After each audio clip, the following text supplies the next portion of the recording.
Sunday afternoon.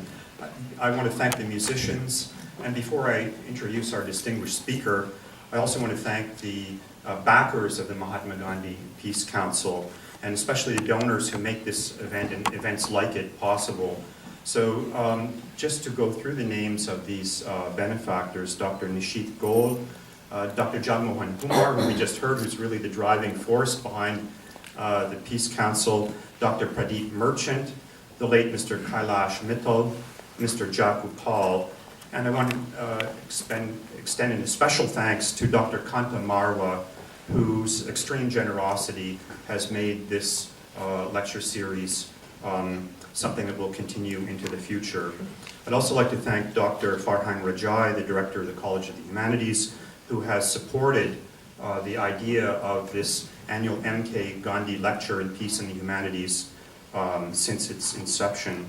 And lastly, I'd like to thank the members of the board of the MGPC, the Mahatma Gandhi Peace Council of Ottawa, who donate their time to come to our monthly meetings to plan events like this, and who do the logistics behind the scenes for it.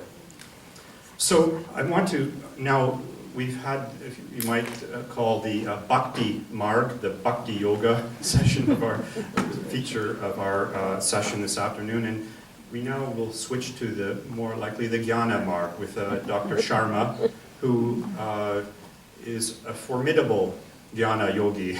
He's one of the most well-known scholars of Hinduism on the planet, if not the most renowned scholars of Hinduism on the planet. But he's also very, very well known in the world of the study of religions. And he has a very long track record in this study. He's born in Varanasi, did his first degree at the University of Allahabad, went on to do a master's degree at Syracuse University in New York State, and then after that, a master's of theological studies at Harvard University, followed by a doctorate in Sanskrit and Indian Studies from Harvard. He teaches at McGill, where he's the Birks Professor of Comparative Religion. He's held that post for many years, and he is very instrumental in promoting the study of religion and dialogue between religions. He's a big player in the American Academy of Religion, which is the largest academic body for the study of religion. And I could go on with indicating all his scholarly activity. He has at least 50 books that have been published either in his own hand or edited. In our own library here at Carleton, we have 38 of those 50 plus volumes, and I think the reason we're missing 12 is simply because the librarians can't keep up with the purchase orders. So he, a highly, highly published scholar. I should say, by way of full disclosure, that many decades ago I was a student of Dr. Sharma, and at one point I was his teaching assistant.